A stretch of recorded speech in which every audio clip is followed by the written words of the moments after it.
Drew kind of sounds like this, and oh, there's my brother, I hate him. And Drew, his brother, is so excited to see you.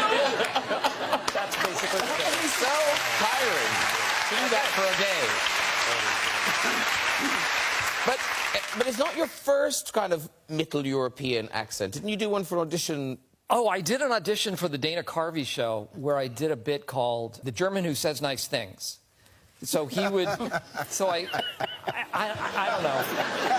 I thought it would be funny to just stand in front of people and yell things with a German accent. I think one of them was, let's all pile into the minivan and get some frozen yogurt. It was a pleasure babysitting Kevin. You're not getting older, you're getting better.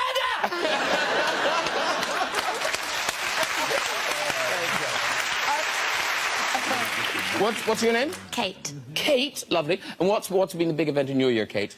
I actually got over my phobia of eggs.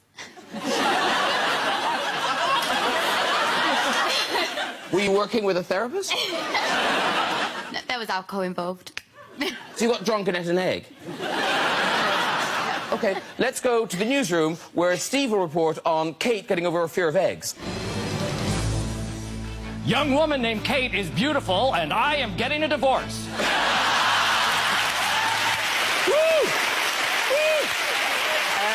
You, through your work, have become dolls. There you are from The Office. Oh, yeah.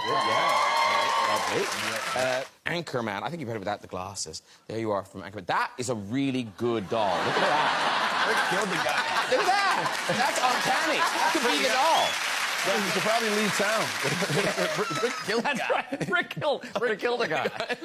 I killed a guy with a trident. And then, oh, little Gru. That's Gru. Look at me. Hey, everybody. It's a little tiny me I keep in my own pocket. You're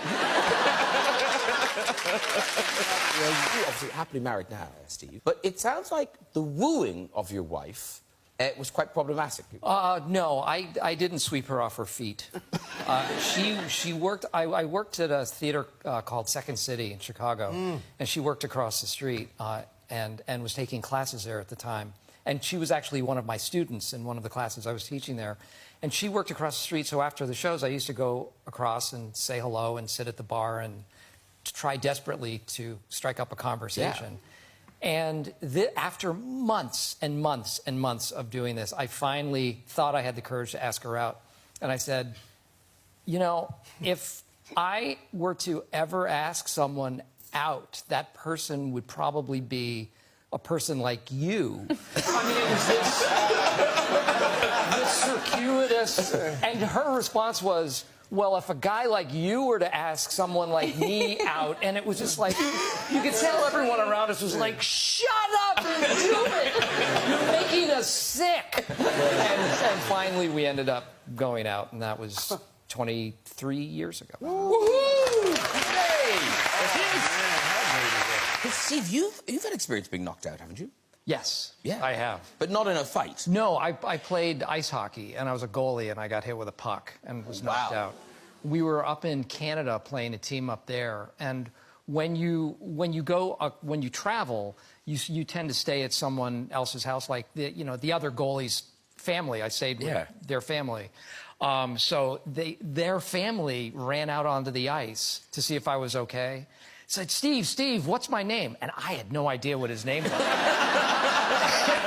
funny. And I said, I don't know. They're like, oh, my God.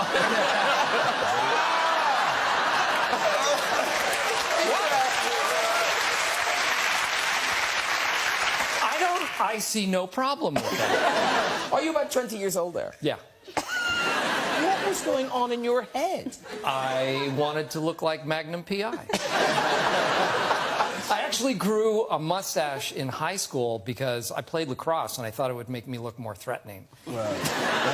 And it didn't really. It just made me look like a porn star. A porn performer. A porn performer. Yeah. That's not a porn star, is it? He was in it. He wasn't the star. He's a date player. A porn date player. He was at the other side of the pool. Away from the action.